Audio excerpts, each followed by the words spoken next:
నమస్కారం, నా పేరు దివ్య. వార్తల్లో ముందుగా ముఖ్యాంశాలు.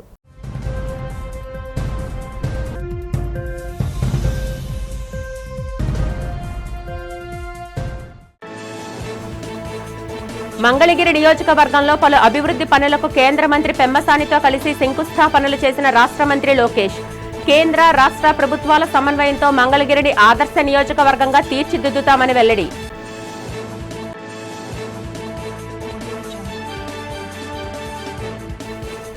విశాఖ రేంజ్లో జీరో కల్టివేషన్ లక్ష్యంగా 20,000 కిలోలపై చిలుకు గంజాయిని స్వాధీనం చేసిన పోలీసు అధికారులు. డ్రగ్స్ రహిత సమాజ స్థాపనే కూటమి ప్రభుత్వ ధ్యేయమన్న హోంమంత్రి వంగలపూడి అనిత.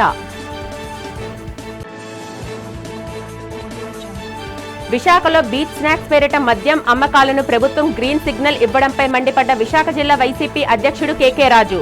విచ్చలవిడి మద్యం అమ్మకాలతో ప్రభుత్వ ఖజానా నింపుకోవాలని చూస్తుందని విమర్శ.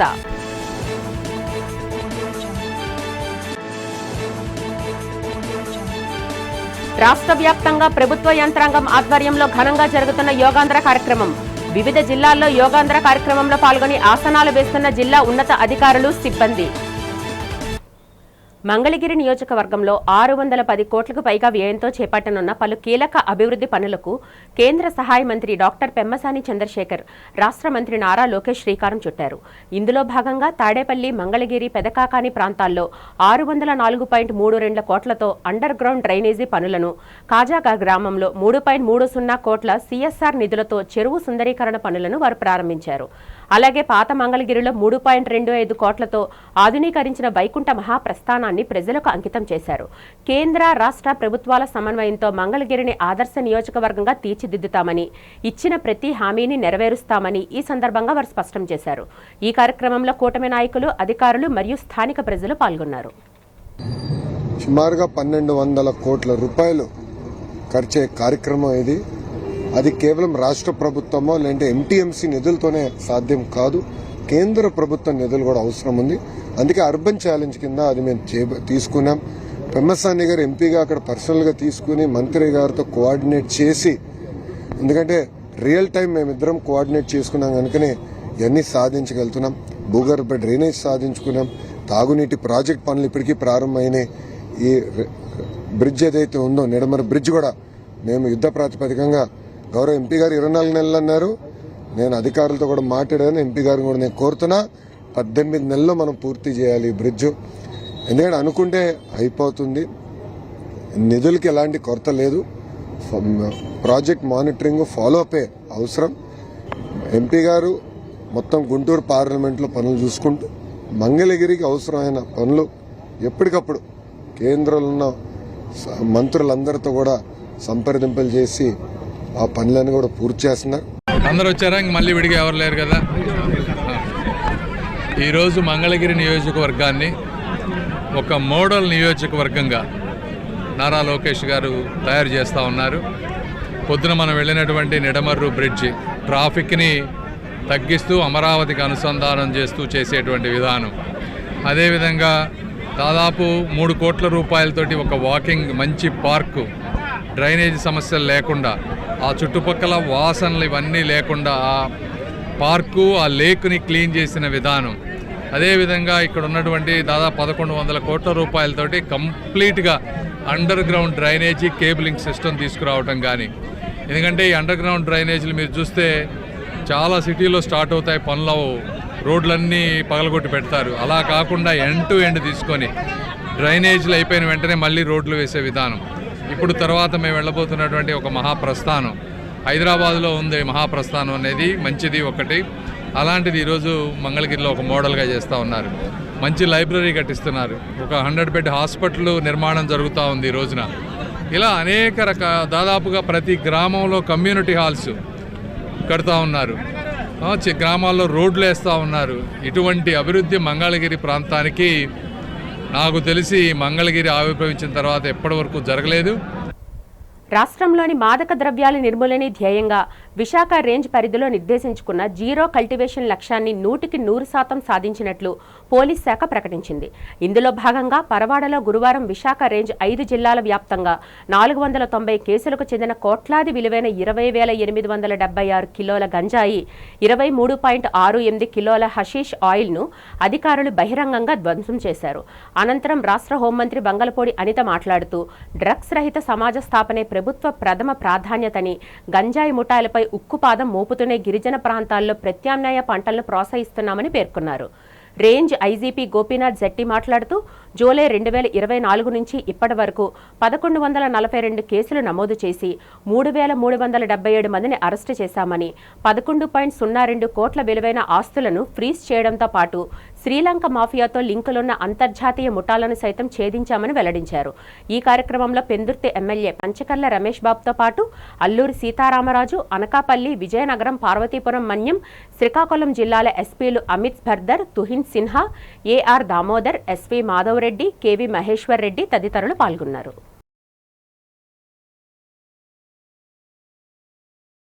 కూటమి ప్రభుత్వం మద్యాన్ని ప్రధాన ఆదాయ వనరుగా భావిస్తుందని వైసీపీ విశాఖ జిల్లా అధ్యక్షుడు కేకే రాజు మండిపడ్డారు. విచ్చలవిడిగా మద్యం విక్రయాలను ప్రోత్సహించి ఆదాయాన్ని సమకూర్చుకోవాలని రాష్ట్ర ప్రభుత్వం యోచిస్తుందని విమర్శించారు.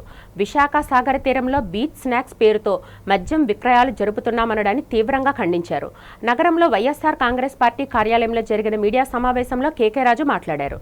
రాష్ట్ర ప్రభుత్వం మద్యం విక్రయాలను ప్రోత్సహిస్తూ ప్రజా ఆరోగ్యంతో చెలగాటమాడుతుందని ధ్వజమెత్తారు. రాష్ట్రంలో గంజాయి, డ్రగ్స్ వినియోగం అధికమైందని ఆరోపించారు. ఫలితంగా రాష్ట్రంలో నేరాల సంఖ్య పెరిగిందన్నారు. ప్రభుత్వం ఆదాయం కోసం సాగర తీరంలో మద్యం విక్రయాలు సాగిస్తే పర్యాటకులు అనేక ఇబ్బందులు ఎదుర్కొనే ప్రమాదం ఉందని కేకే రాజు ఆందోళన వ్యక్తం చేశారు. విశాఖ ఎంపీ శ్రీభరత్ బీచ్లో మద్యం అమ్మకాలపై చేసిన వ్యాఖ్యలపై మండిపడ్డారు. హోంమంత్రి అనిత మాట్లాడిన తీరు బాగోలేదని అన్నారు. మీడియా సమావేశంలో వైసీపీ నేతలు ఎం అప్పారావు, రవిరెడ్డి పాల్గొన్నారు. డ్రగ్స్ ద్వారా మట్టి, ఇసుక వీటిని అక్రమ వ్యాపారాలుగా మార్చి వాటిని ఆదాయ వనరులుగా చూపించి ఈరోజు దీన్ని సంపద సృష్టించడానికి చంద్రబాబు నాయుడు గారు ప్రయత్నిస్తూ ఉన్నారు. ఈరోజు టూరిజం పేరుతో, టూరిజాన్ని ఈ రాష్ట్రంలో అభివృద్ధి చేస్తామనే పేరుతో ఈరోజు బీచ్ షాట్స్ నేను చూసాం, ఒక జీవో విడుదల చేశారు. GO number 363, GOMS number 363, revenue excise department. ఈ జీవో యొక్క సారాంశం ఏంటంటే రాష్ట్రంలో ఉన్న 973 కిలోమీటర్లు తీర ప్రాంతాన్ని సద్వినియోగం చేసుకుంటారంట. ఆ తీర ప్రాంతాన్ని ఏ విధంగా సద్వినియోగం చేసుకుంటారంటే తీర ప్రాంతానికి ఆనుకుని ఉన్న 12 జిల్లాల్లోని కూడా బీచ్ల్లో బీచ్ షాట్స్ పేరుతో ఉదయం 10 గంటల నుంచి రాత్రి 8 గంటల వరకు కూడా విచ్చలవిడిగా మద్యాన్ని అమ్ముతారంట. అమ్మటం ద్వారా, బీచ్లో మద్యం దుకాణాలు తెరచడం ద్వారా, అక్కడ మద్యం వ్యాపారం చేయడం ద్వారా టూరిజం పెంచి దాని ద్వారా ఈ రాష్ట్రానికి చంద్రబాబు నాయుడు గారు సంపద సృష్టిస్తారంట. ఇది చివరికి ఏంటయ్యా అంటే 45 సంవత్సరాల ఇండస్ట్రీ సంపద సృష్టి ఏ విధంగా అంటే సారా, విస్కీ, బ్రాందీ, రమ్ము, గంజాయి, హెరాయిన్, కోకైన్. ఇది ఈరోజు ఈ రాష్ట్రంలో సంపద ఏ విధంగా సృష్టించబడతా ఉందంటే ఈ రాష్ట్రంలో విచ్చలవిడిగా డ్రగ్స్, గంజాయి, ఇప్పుడు విచ్చలవిడిగా మద్యం. దీనికి ఒత్తాసు పలుకుతూ విశాఖపట్నం ఎంపీ గారు భరత్ గారు ఆయన నిన్నో మొన్నో మాట్లాడటం మనం చూసాం. ఏముంది, 18 సంవత్సరాలు నిండిన ప్రతి ఒక్కరూ మద్యం తాగొచ్చు. అది ఎక్కడ తాగితే ఏంటి? విశాఖపట్నంలోని రుషికొండ భవన సముదాయాన్ని పీపీపీ విధానంలో అంతర్జాతీయ స్థాయి లగ్జరీ రిసార్ట్గా మార్చాలని, ప్రజల సందర్శనార్థం ఒక బ్లాంక్ను హెరిటేజ్ సెంటర్గా ఉంచాలని మంత్రివర్గ ఉపసంఘం ప్రాథమికంగా నిర్ణయించింది. మంత్రులు పయ్యావుల కేశవ్, కందుల దుర్గేష్, బాలా వీరాంజనేయ స్వామి బుధవారం ఈ ప్యాలెస్ను పరిశీలించి త్వరలోనే సీఎం చంద్రబాబుకు నివేదిక సమర్పిస్తామని వెల్లడించారు. ఈ సందర్భంగా మంత్రులు మాట్లాడుతూ, గత ప్రభుత్వం దాదాపు 450 కోట్లు ప్రజాధనంతో నిబంధనలు ఉల్లంఘించి విలాసవంతమైన బాత్రూములతో ఈ రాజప్రసాదాన్ని కట్టించిందన్నారు. ఏటా 7.5 కోట్ల ఆదాయం తెచ్చే హరిత రిసార్ట్స్ ను కూల్చి టూరిజం శాఖను నష్టాల్లో ముంచిందని మండిపడ్డారు. అయితే గత ప్రభుత్వంలో తాము ఈ భవనాలను కూల్చబోమని, ప్రజాధనం వృధా కాకుండా సామాన్యులకు అందుబాటులోకి తెస్తామని స్పష్టం చేశారు. ఈ ప్యాలెస్ ను రిసార్ట్ గా మార్చేందుకు ఇప్పటికే తాజ్, టాటా, లీలా వంటి ప్రముఖ సంస్థలు ఆసక్తి చూపాయని, త్వరలోనే నోటిఫికేషన్ ఇచ్చి అర్హత గల సంస్థలకు కేటాయిస్తామని మంత్రుల బృందం వెల్లడించింది. ఇది 3వ సమావేశం. ఈ సమావేశాలు పూర్తిగా పూర్వపరాలన్నీ కూడా ఆలోచించి ఏ రకంగా దాన్ని సద్వినియోగపరచాలనేటువంటి ఆలోచనతోటి చాలా తర్జన భర్జనలు చేసి, సమీక్షలు చేసి, పూర్తిగా సమాచారాన్ని సేకరించి మేము ఒక నిర్ణయానికి రావడం జరిగింది. ప్రాథమికంగా మేము అనుకున్నటువంటిది, ఇది హాస్పిటాలిటీ ఇండస్ట్రీకి మెజారిటీ భాగాన్ని ఇవ్వాలని, కొంత మేరకు ప్రజల సందర్శనార్థం కూడా పెట్టాలని, ఆ రకమైనటువంటి కాంబినేషన్ తోటి ముందుకు వెళ్లాలని ఈరోజు జరిగిన సమావేశంలో మేము నిర్ణయించుకోవడం జరిగింది. హాస్పిటాలిటీ ఇండస్ట్రీకే ఎందుకు ఇవ్వాలనేటువంటి విషయానికి వచ్చేటప్పటికి, ప్రజల నుంచి వచ్చినటువంటి వాళ్ళు చెప్పిన మాటలు ఒక ఆధారం అయితే, మరొకటి ఆ రోజున ఆ ప్రభుత్వం అక్కడ ఉన్నటువంటి హరిత రిసార్ట్స్ పడగొట్టే టైంకి అక్కడ 58 రూములు ఉన్నాయి. 58 రూములకు గాను మాకు 2019-20 నాటికి వారు పడగొట్టే నాటికి మాకు సంవత్సరానికి ఆ సంవత్సరం 7,50,00,000 ఆదాయం వచ్చింది ఆంధ్రప్రదేశ్ టూరిజం డెవలప్మెంట్ కార్పొరేషన్కి.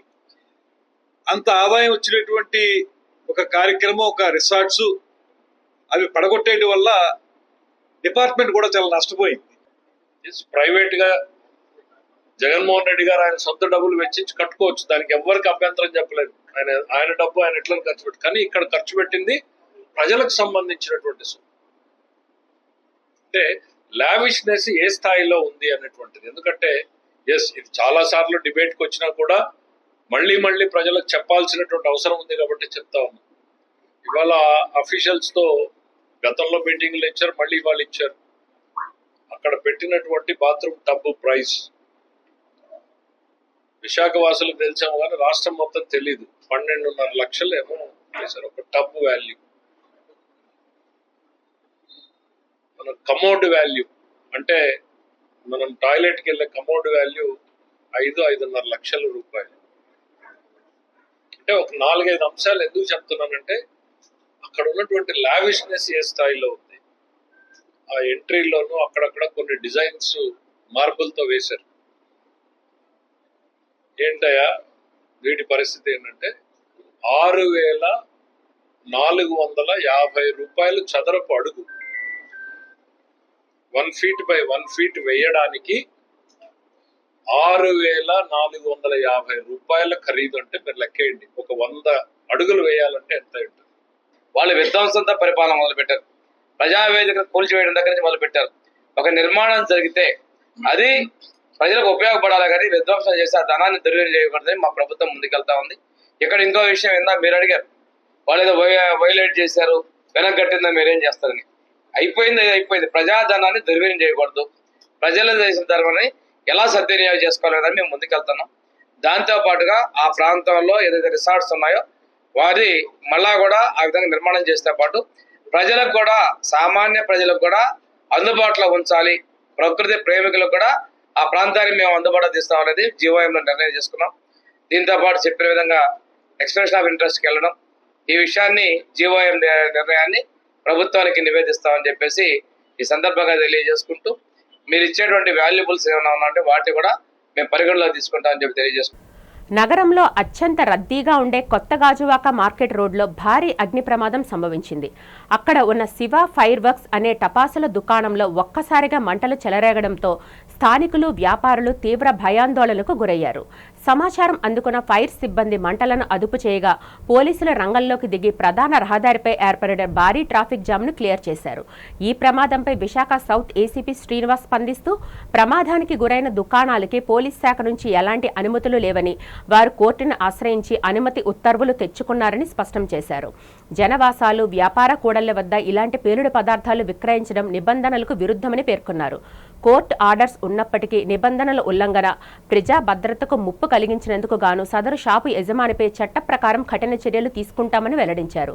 అనంతరం స్థానిక నాయకులు మాట్లాడుతూ ఫైర్ వర్క్స్ యాజమాన్యంపై చర్యలు చేపట్టాలని డిమాండ్ చేశారు. సంవత్సరాలు బట్టి మేము చెప్తా ఉన్నాం, ఈ గోడాం ఇక్కడ ఉండకూడదని చెప్పి పోలీస్ కమిషనర్ గారికి కూడా మనం లెటర్ ఇవ్వడం జరిగింది, పబ్లిక్ కూడా లెటర్ ఇవ్వడం జరిగింది. 365 రోజులు ఇక్కడ ఓపెన్ చేసి ఉంచుతాడు. ఈరోజు ఈ షార్ట్ సర్క్యూట్ ఏదైతే ఎలక్ట్రికల్ వెల్డింగ్ వర్క్ చేస్తున్నారో మొత్తం బాణాసంచాలు ఉండడానికి కూడా వెల్డింగ్ వర్క్ చేస్తున్నారు. అంటే ఇది నిబంధనలకు విరుద్ధంగా ఈరోజు షాప్ పెట్టడం జరిగింది ఈ ప్రాంతంలో. ఎందుకంటే రెసిడెన్షియల్ ఏరియా, ముఖ్యంగా ప్రజలు ఎప్పుడు నిత్యం రద్దీగా ఉండే మార్కెట్ ఏరియా, ఈ మార్కెట్ ఏరియాలోని శివ ఫైర్ వర్క్స్ ఉన్న యజమాని మరి హైకోర్టు నుండి ఆర్డర్ తీసుకొచ్చానని చెప్పేసి ఎప్పుడు నుండి అలాగే చేసుకొని ఈ యొక్క షాప్ ఇక్కడ మెయింటైన్ చేయడం జరుగుతుంది. ముఖ్యంగా దీంట్లో ఈ రోజున్న బాణాసంచా వల్ల ప్రజలందరూ చాలా ఇబ్బంది పడ్డారు. ఇక్కడ ఇంచుమించు నాకు తెలిసింది పక్కింటి వాళ్ళు వీళ్ళందరికీ కూడా ఒక 20 లక్షల వరకు ఆస్తి నష్టం కూడా ఇక్కడ జరిగింది. అన్ని కూడా షాపింగ్ కాంప్లెక్స్ మధ్యలో ఉండేది. చాలా కాలం నుంచి ఈ ఫైర్ వర్క్స్ బిజినెస్ చేస్తూ ఉన్నాడు. అయితే గత 5 సంవత్సరాల నుంచి కూడా పోలీస్ డిపార్ట్మెంట్ సరే జనావాసాల మధ్య ఉంది కాబట్టి లైసెన్స్ ఇవ్వద్దు అని చెప్పేసి మేము రికమెండ్ చేయటం లేదు పోలీస్ డిపార్ట్మెంట్ నుంచి. అదేవిధంగా ఎన్ఓసి కూడా ఫైర్ డిపార్ట్మెంట్ వాళ్ళు కూడా ఎప్పుడు కూడా ఇవ్వలేదు. అయితే ఇతను ఈ శివ ఫైర్ వర్క్స్ అతను యజమాని హైకోర్టుకి వెళ్ళి పర్మిషన్ తెచ్చుకుంటూ దాన్ని అలా వ్యాపారం చేసుకుంటూ ఉన్నాడు. ఆ విధంగా జరుగుతూ ఉంది. అందరికీ కూడా మేము టైం టు టైం ప్రతిసారి కూడా ఎక్కడ కూడా ఇల్లీగల్ స్టాక్ పెట్టొద్దని చెప్తా ఉన్నాం. అదేవిధంగా చర్చ చేయడం జరుగుతూ ఉంది. అయితే ఈరోజు దురదృష్టవశాత్తు ఇది ఫైర్ వర్క్స్లో షాపులు ఉన్నటువంటి ఈ ఫైర్ క్రాకర్స్ మరి అంటుకోవడం జరిగింది, బర్స్ట్ అయ్యడం జరిగింది. ఎలాంటి ప్రమాదం జరగలేదు. అయితే ఓన్లీ ఫైర్ జరిగింది. లోపల ఎవరికి కూడా ఎలాంటి గాయాలు లేవు. అదృష్టవశాత్తు చుట్టుపక్కల షాపుల కూడా అది ఎవరికి కూడా ఎలాంటి మరి డ్యామేజ్ కానీ లేకపోతే ఎవరికైనా ఇంజురీస్ కానీ జరగలేదు. ఈ సందర్భంగా విశాఖ టీడీపీ కార్యాలయంలో ఆయన మీడియాతో మాట్లాడారు. వైసీపీ నేతలకు మతి భ్రమించి మాట్లాడుతున్నారని, వైసీపీ అధినేత జగన్ రెడ్డి మెప్పు కోసమో లేక జగన్ రెడ్డే ఇలా మాట్లాడిస్తున్నారో త్వరలో తేలుస్తామన్నారు. హోంమంత్రి అనిత గురించి మాజీ మంత్రి గుడివాడ అమర్నాథ్ అనుచిత వ్యాఖ్యలు చేయడాన్ని మంత్రి ప్రశ్నించారు. తప్పు చేసిన వాళ్ళని ప్రశ్నించాల్సింది పోయి ప్రశ్నించడానికి సిగ్గుండాలన్నారు. జగన్ సతీమణి భారతి గురించి గాని వారి కుమార్తెలపై గాని తాము ఏ రోజైనా తప్పుగా మాట్లాడామా అన్నారు. వైసీపీ అధికారంలో ఉన్న 5 ఏళ్లు రాష్ట్రంలో మహిళల్ని ఎంతలా వేధించారో, ఎలా హింసించారో ప్రజలు మర్చిపోలేదన్నారు. స్వాతంత్ర సమరయోధులు గౌతు లచ్చన్న వారసురాలు గౌతు శిరీషను రకరకాలుగా వేధించారని గుర్తు చేశారు. క్యాన్సర్తో పోరాడి నేడు ప్రజల కోసం పనిచేస్తున్న పంచుమర్తి అనురాధను సోషల్ మీడియా వేదికగా అవమానించారని, తప్పుడు పోస్టులతో మానసిక క్షోభకు గురి చేశారన్నారు.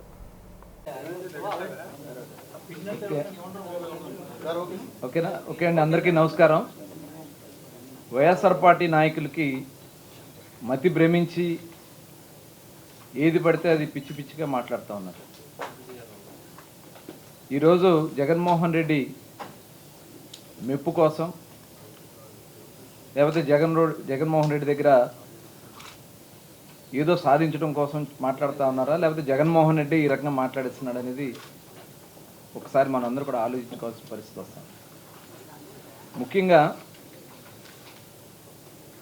బియ్యం దొంగ ఉన్నాడు మచిలీపట్నంలో, బియ్యం దొంగ పేరునాని. వయసు పెరిగింది మనిషికి, కానీ జ్ఞానం పెరగల. ఇవాళ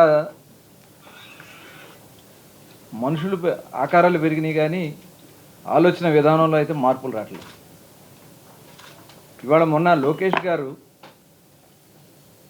మాట్లాడినటువంటి మాటని వక్రీకరించి, అంటే అనిత గారి మీద వాళ్ళు మాట్లాడిస్తున్నటువంటి మాటల్ని గురించి ప్రస్తావించిన దాన్ని వక్రీకరించి, మేము ఏనాడన్నా మీ కుటుంబ సభ్యుల గురించి మాట్లాడామా, జగన్మోహన్ రెడ్డి గారి కుటుంబ సభ్యుల గురించి మాట్లాడుతున్నారంటే అంటే వారి యొక్క ఒక దుర్మార్గమైనటువంటి ఆలోచన. అక్కడ ఏం చెప్పారు, అనిత గారు ఈ రాష్ట్రం కోసం కష్టపడతా ఉంటే కట్టుకున్న చీర గురించి, వాళ్ళు పెట్టుకున్న బొట్టు గురించి మీరు మాట్లాడుతూ ఉన్నారు. మీ కుటుంబ సభ్యుల గురించి కూడా మాట్లాడితే ఇది పద్ధతేనా అని మాట్లాడటం తప్ప. కోరుకొండ గ్రామంలో విజయనగరం జిల్లా కలెక్టర్ ఎస్ రామ్ సుందర్ రెడ్డి గురువారం పర్యటించారు. ఈ సందర్భంగా ఆదర్శ రైతు గిరీష్కు చెందిన 22 ఎకరాల నవధాన్యాల పంటను ఫార్మా పాండ్ను పరిశీలించారు. అనంతరం రైతు గిరీష్ మాట్లాడుతూ ఈ నవధాన్యాల పంటను దున్ని సేంద్రియ ఎరువుగా వినియోగిస్తానని, ఆ తర్వాత ఇక్కడ అరటి, అశ్వగంధ, బొప్పాయి వంటి ఉద్యాన పంటలు వేస్తానని కలెక్టర్కు వివరించారు. రైతు ఆలోచనను, కృషిని అభినందించిన కలెక్టర్ సేంద్రియ ఉద్యాన పంటలు పండించి జిల్లాకే ఆదర్శంగా నిలవాలని ఆకాంక్షించారు. ఇలాంటి వినూత్న వ్యవసాయ పద్ధతులు చేపట్టే రైతులకు ప్రభుత్వం తరపున అన్ని విధాలుగా పూర్తి సహకారం అందిస్తామని కలెక్టర్ రామ్ సుందర్ రెడ్డి ఈ సందర్భంగా భరోసా ఇచ్చారు.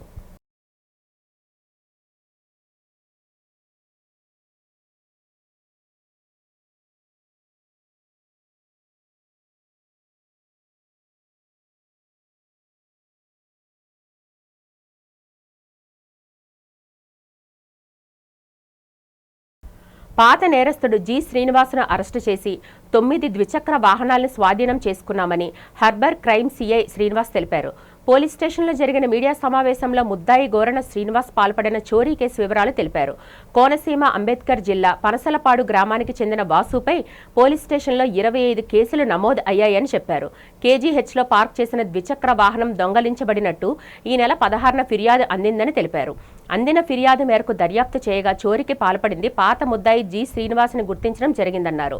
నిందితుడిని అరెస్టు చేసి చోరీకి గురైన 9 ద్విచక్ర వాహనాలను స్వాధీనం చేసుకున్నామని సీఐ శ్రీనివాస్ తెలిపారు.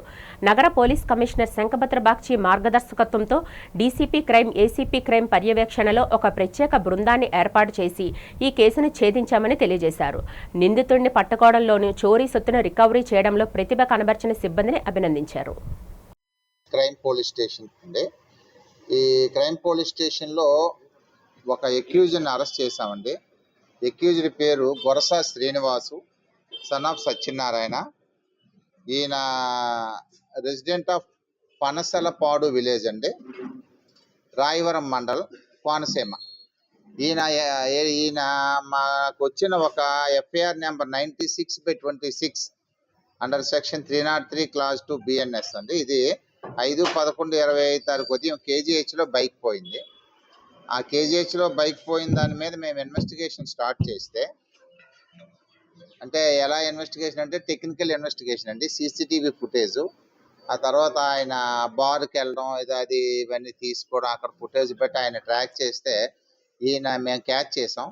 క్యాచ్ చేసిన తర్వాత ఈయన దగ్గర 9 బైకులు రికవరీ చేసామండి. 9 బైక్స్ రికవరీ చేసాం. ఎక్యూజ్డ్ గొరస శ్రీనివాసు, సన్ ఆఫ్ సత్యనారాయణకి రిమాండ్కి పంపిస్తున్నాం. రాష్ట్ర ప్రభుత్వం బీచ్ స్నాక్స్లో మద్యం విక్రయాల కోసం తెచ్చిన జీవో నంబర్ 363ను తక్షణమే రద్దు చేయాలని జాతీయ మత్స్యకార సంఘం రాష్ట్ర గౌరవ అధ్యక్షులు వాసుపల్లి జానకిరాం డిమాండ్ చేశారు. ఈ సందర్భంగా ఆయన ఓ వీడియో ద్వారా మీడియాతో మాట్లాడారు. విశాఖను గోవాగా మార్చే కుట్రలను అడ్డుకోవడానికి సేవ్ వైజాగ్ ఉద్యమాన్ని ప్రారంభిస్తున్నట్లు ప్రకటించారు. సముద్ర తీరంలో బహిరంగంగా మద్యం అమ్మడం వల్ల మహిళల భద్రతకు భంగం కలుగుతుందని, డ్రంక్ అండ్ డ్రైవ్ ప్రమాదాలు పెరుగుతాయని ఆందోళన వ్యక్తం చేశారు. బీచ్లలో మద్యం బాటిళ్ల వ్యర్థాల వల్ల ప్లాస్టిక్ కాలుష్యం పెరిగి సముద్ర జీవాలు, చేపల ఉత్పత్తి దెబ్బతింటాయని హెచ్చరించారు. సోషల్ మీడియా ఇన్ఫ్లుయెన్సర్ల మాటలు విని ఇలాంటి విధానాలు తేవడం బాధ్యతారహిత్యమన్న ఆయన, ప్రభుత్వానికి నిజంగా పర్యాటక అభివృద్ధిపై సంకల్పం ఉంటే మురుగునీటిని శుద్ధి చేయాలని, అరకు, సింహాచలం వంటి ప్రకృతి ఆధ్యాత్మిక ప్రాంతాలను అభివృద్ధి చేయాలని సూచించారు. ప్రభుత్వం ఈ జీవోని వెనక్కి తీసుకోకపోతే ప్రజా ఉద్యమాలతో పాటు న్యాయస్థానాన్ని ఆశ్రయిస్తామని స్పష్టం చేశారు. కోసం అని చెప్పి 363 జీవోని కూడా రిలీజ్ చేసింది. దీన్ని మేము పూర్తిగా వ్యతిరేకిస్తున్నాము. ఎందుకంటే సముద్రంలోకి ఈ తాగేసినటువంటి బాటిల్స్ని, ప్లాస్టిక్ బాటిల్స్ అన్నింటినీ కూడా విచ్చలవిడిగా విసిరేయడం జరుగుతుంది.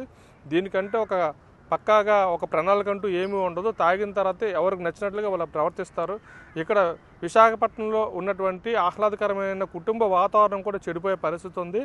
మరి ఇటువంటి పరిస్థితులను ఏమీ కూడా పట్టించుకోకుండా ఉద్దేశపూర్వకంగా రాష్ట్ర ప్రభుత్వం గోవా బీచ్ తరహాలో విశాఖపట్నం తయారు చేసేద్దాము అనుకొని ప్రయత్నం చేస్తుంది. అసలు విశాఖపట్నాన్ని వీళ్ళు ఏం చేద్దాం అనుకుంటున్నారు అనేది కూడా అర్థం కానటువంటి పరిస్థితి ఉంది. మేమైతే దీన్ని పూర్తిగా తప్పుపడుతున్నాము. ఈ నిర్ణయాన్ని 2024 జూన్ 11వ తేదీన ఆంధ్ర యూనివర్సిటీ, యూరోపియన్ యూనివర్సిటీస్ దాదాపుగా 5 యూనివర్సిటీలు కలిపి సముద్రంలో అధ్యయనం చేసి ఒక సైంటిఫిక్ రిపోర్ట్ను కూడా యూరోప్కి పంపించడం జరిగింది. విశాఖపట్నం సముద్ర తీర ప్రాంతంలోనే ప్రధానంగా వాళ్ళు రీసెర్చ్ చేయడం జరిగింది. సో విశాఖపట్నం సముద్రంలో మెరైన్ పొల్యూషను, ప్లాస్టిక్ పొల్యూషన్ చాలా ఎక్కువైపోయిందని చెప్పేసి ఆ రిపోర్ట్లోని చాలా ప్రస్ఫుటంగా ఉంది. దీనిని అవసరమైతే ప్రజాప్రతినిధులు ఎవరైతే ఉన్నారో దాన్ని మీరు అందరూ కూడా ఒకసారి స్టడీ చేయండి, ఇది నిజమా కాదు అనేది. అంటే ఇంత ఎక్కువ పొల్యూషన్ జరిగిపోతున్నటువంటి సముద్ర తీర ప్రాంతంలో మళ్ళీ మీరు బీచ్లో షాక్స్ పెట్టడం వల్ల ఎంత మంచి జరుగుతుంది, మత్స్యకారులకు ఎంతవరకు మేలు చేకూరుతుంది? మీరు సముద్రంలో పొల్యూషన్ తగ్గించడానికి రాష్ట్ర ప్రభుత్వం ఇప్పటివరకు తీసుకున్న చర్యలు ఏమిటి? మీకు ఇప్పుడు లాసెన్స్ బే కాలనీ నుంచి ఆర్కే బీచ్ వరకు ఎక్కడ పడితే అక్కడ సిటీలోంచి వచ్చేటువంటి డ్రైనేజ్ వాటర్ అంతా కూడా శుద్ధి చేయకుండా సముద్రంలోకి కలిసిపోతూ ఉంది. చాలా వీడియోస్ సోషల్ మీడియాలో చాలా పెద్ద చర్చ జరిగినా సరే రాష్ట్ర ప్రభుత్వం ఎటువంటి చర్యలు ఇప్పటివరకు తీసుకోలేదు. వీటిపైన వీటిని మానేసి ఎక్కడైనా సరే ఒక ఈటీపీ అయినా పెట్టి వాటర్ని క్లీన్ చేసి సముద్రంలోకి వదులుతున్నారా? ఎక్కడ జరగటం లేదు. సో ప్రజలకి అవసరమైనటువంటి ప్రజల ఆరోగ్యానికి సంబంధించినటువంటి విషయాలని పక్కన పెట్టి బీచ్లో ఈ షాక్స్ పెట్టడం వల్ల ఎవరికి ఉపయోగం అని చెప్పేసి ఈ రాష్ట్ర ప్రభుత్వాన్ని ప్రశ్నిస్తున్నాం. భారతదేశం ప్రపంచానికి ఇచ్చిన అద్భుత వరం యోగా అని విజయనగరం జిల్లా కలెక్టర్ ఎస్ రామసుందర్ రెడ్డి పేర్కొన్నారు. ప్రముఖ ఆధ్యాత్మిక పర్యాటక క్షేత్రమైన రామనారాయణం వేదికగా యోగాంధ్ర కార్యక్రమాన్ని గురువారం అత్యంత ఉత్సాహంగా నిర్వహించారు. ఈ కార్యక్రమంలో జిల్లా యంత్రాంగం, ప్రజా ప్రతినిధులు సుమారు 2000 మంది యోగా సాధకులు భాగస్వాములయ్యారు. ఈ కార్యక్రమానికి ముఖ్య అతిథిగా హాజరైన జిల్లా కలెక్టర్ ఎస్ రామసుందర్ రెడ్డి యోగాసనాలను ప్రదర్శించి అందరిలో ఉత్సాహాన్ని నింపారు. ఈ సందర్భంగా ఆయన మాట్లాడుతూ ఆరోగ్యకరమైన సమాజ నిర్మాణంలో యోగా కీలక పాత్ర పోషిస్తుందని, ప్రతి ఒక్కరూ తమ దైనందిన జీవితంలో యోగాను ఒక భాగం చేసుకోవాలని సూచించారు. దైనందిన కార్యక్రమాల్లో కుటుంబ పోషణలో ప్రతి ఒక్కరూ నిమగ్నమైపోతూ తమ ఆరోగ్యాన్ని నిర్లక్ష్యం చేస్తున్నారన్నారు. నిరంతరం యోగా చేయడం వల్ల శారీరక దృఢత్వంతో పాటు మానసిక ప్రశాంతత లభిస్తుందని ఆయన పేర్కొన్నారు. ప్రతి ఒక్కరూ రోజు కనీసం 30 నిమిషాలు యోగా కోసం కేటాయించాలని కలెక్టర్ కోరారు. అనంతరం యోగా గురువులకు సన్మానం చేశారు.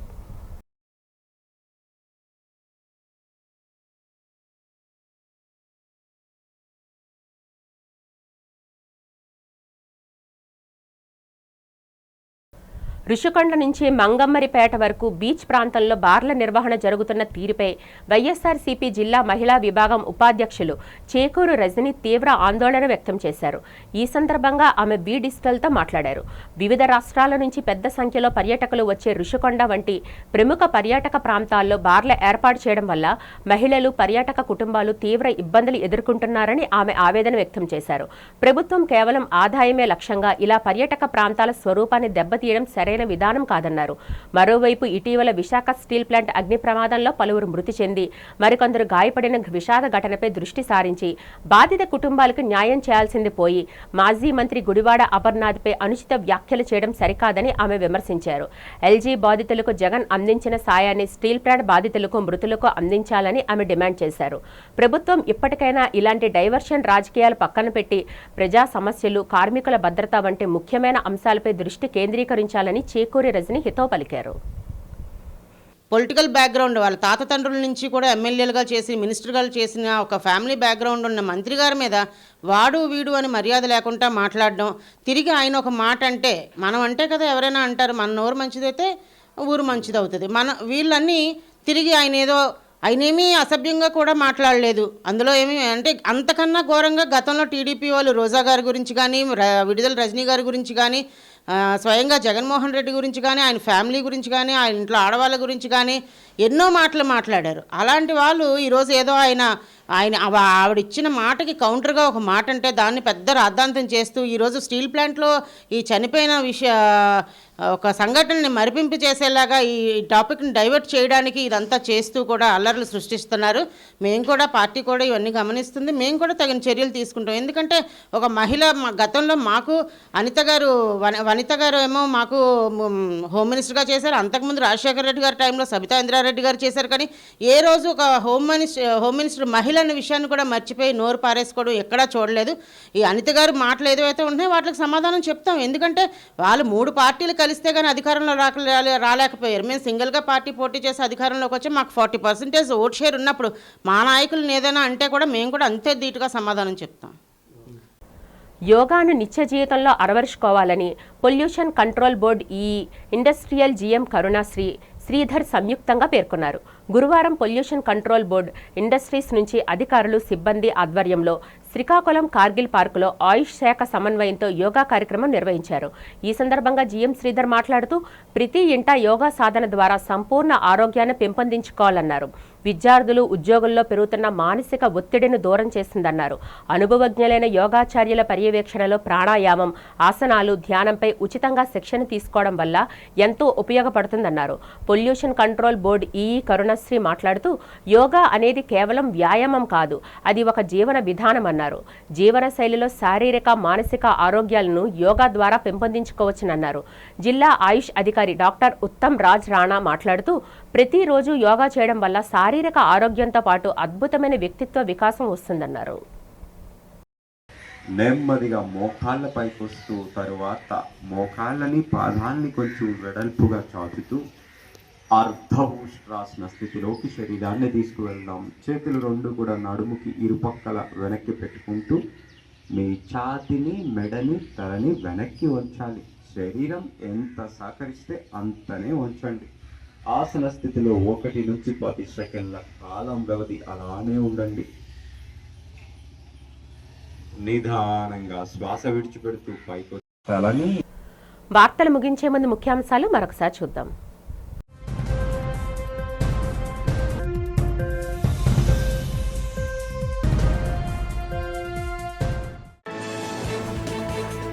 మంగళగిరి నియోజకవర్గంలో పలు అభివృద్ధి పనులకు కేంద్ర మంత్రి పెమ్మసానితో కలిసి శంకుస్థాపనలు చేసిన రాష్ట్ర మంత్రి లోకేష్. కేంద్ర, రాష్ట్ర ప్రభుత్వాల సమన్వయంతో మంగళగిరిని ఆదర్శ నియోజకవర్గంగా తీర్చిదిద్దుతామని వెల్లడి.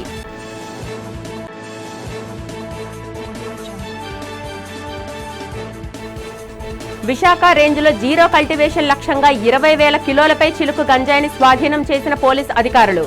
డ్రగ్స్ రహిత సమాజ స్థాపనే కూటమి ప్రభుత్వ ధ్యేయమన్న హోంమంత్రి వంగలపూడి అనిత. విశాఖలో బీచ్ స్నాక్స్ పేరిట మద్యం అమ్మకాలను ప్రభుత్వం గ్రీన్ సిగ్నల్ ఇవ్వడంపై మండిపడ్డ విశాఖ జిల్లా వైసీపీ అధ్యక్షుడు కేకే రాజు. విచ్చలవిడి మద్యం అమ్మకాలతో ప్రభుత్వ ఖజానా నింపుకోవాలని చూస్తుందని విమర్శ.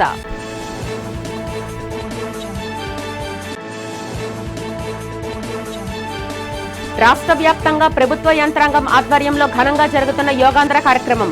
వివిధ జిల్లాల్లో యోగాంధ్ర కార్యక్రమంలో పాల్గొని ఆసనాలు వేస్తున్న జిల్లా ఉన్నత అధికారులు, సిబ్బంది. ఈ వార్తలు ఇంతటితో సమాప్తం. నమస్కారం.